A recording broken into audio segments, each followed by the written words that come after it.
very aware of the need to integrate spirituality into well-being. I've already been very aware of the mind-body connection. I was in martial arts for 17 years, so it was a huge component of how I understood well-being.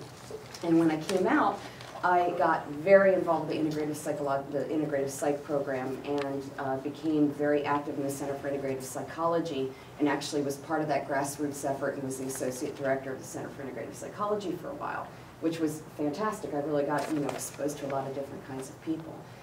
Through that program, along with a very strong clinical background, I got exposed to a lot of different kinds of things, such as rituals and healing.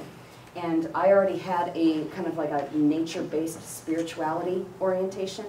And then I lost my brother in 1999. He died on Christmas Day. Leave it to my brother to go out and make sure that you don't forget the guy. I love my brother, but I gotta leave it to him. So what I had decided was I was going to do some research and try to look into what was the research on adult surviving siblings. And there wasn't one study in the entire world of psychology between the ages of 18 and 65 on any adult surviving siblings, which blew my mind away, right? So already, this is already a disenfranchised law, so one that's kind of ignored by the by our community, by the professional community as well. I also was very interested in rituals, and rituals were very highly studied, but nature-based rituals in combination were never studied either. So I'm like, okay, I'm going to study them all together, and I created, my research was actually on the experience of nature-based rituals and the management of mourning for adult surviving siblings. And yeah, no, it's a mouthful, right? My chair was like, what are you doing? I have like 2 lines for my title of my dissertation. So I got very involved with that, and it became a huge component of the way I understood myself in the world, and I got very immersed in integral thinking. Or is anybody here familiar with Ken Wilber, integral thinking? All right, so Ken Wilber and I've had conversations, which I feel like I couldn't even talk, because he's like this icon. So I continued my work with bereavement. I actually became a professor at Alliant for about 1.5 years when I took over leading the integrative psych program for Don Mueller, who had gone away on sabbatical for 1 year. And so I was there 1.5 years, and then I came over to National University, and I'm full-time faculty over at National teaching in the graduate school program. And I created a postgraduate certificate program in bereavement studies, which is a full 8-course program that aims at looking at bereavement, death, dying, and bereavement from multiple perspectives, and being able to be very interdisciplinary. So that was the primary work in regard to the professional work, but then I decided I really need to start looking at bereavement from an integrative perspective. So I was hoping I could just draw something real quickly. Okay. And I'm going to take that off and attempt not to break myself. So for those of you not familiar with integral thought, I'm going to share with you a little bit about how I go and approach working with my clients, because I do have a private practice. I actually was the owner of a group practice, Integrative Psychological Assessment Services, in which, when I am working with clients, is it mobile we're taking? Oh, okay. All right. If I trip like this, no good. I forgot what I was saying. Oh, and I do a lot of referrals out to many different types of practitioners, acupuncturists, psychiatrists, because I do not believe that we can approach any one person with any one orientation. And it was the primary reason why I went into integrative psych, because I'm not a cognitive behavioral psychologist, I'm not psychodynamic, I'm not humanistic. I don't feel I can have a client come to me and I have a square hole and I'm going to shove you through the square hole, I don't care if you're round. It's my responsibility as a mental health professional to pay attention to what is the way that you see the world, what is your worldview, and then pay attention to my worldview, and then figure out how our worldviews connect and create this kind of pluralistic environment, right? So when I'm working with my clients, they have a 12-page intake that they just love to fill out when they see me, but this is why.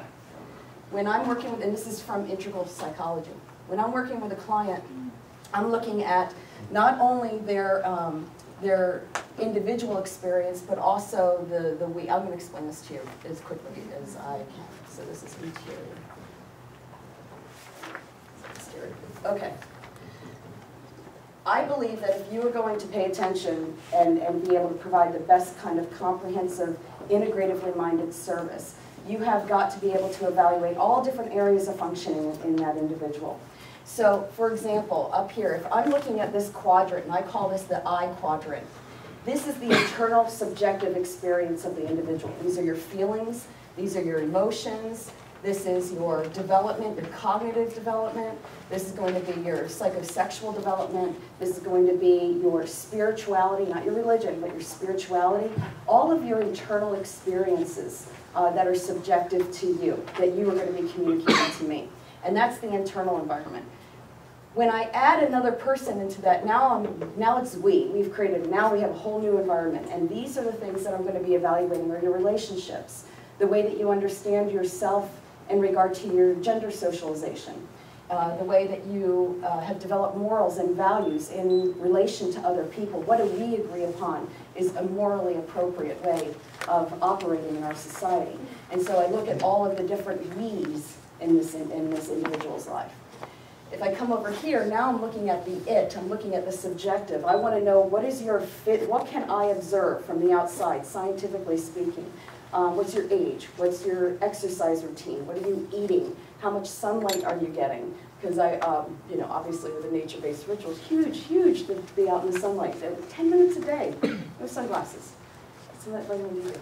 All right, so I'm looking at the internal environment of the individual, or the external environment that I can observe on the individual. Are you engaging in substance abuse? Anything measurable? And then finally I come down here into the it's, which are the systems in which people are embedded. So are you going to school? Are you being affected by the healthcare system? Are you being affected monetarily? How about technology? There's nothing worse than sitting next to somebody who's dying, your loved one, and you're trying to have this intimate moment as they're passing through the end of their lives, and there's beep, beep, beep, and everything has become medicalized in such a way in that dying experience that we lose the opportunity to have the true emotional connection with the human being because we get wrapped up in the technology around it.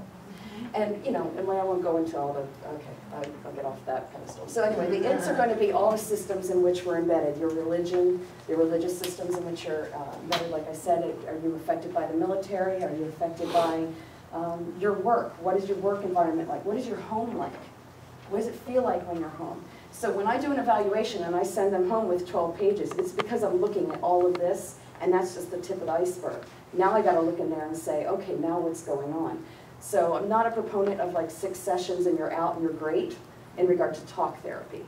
But I do think that we can be very effective in regard to our treatment with our clients when we're beginning to integrate well-being from multiple perspectives. How can we hit this from a mind, body, spirit perspective? So that's my bearing. Thank you. Wonderful.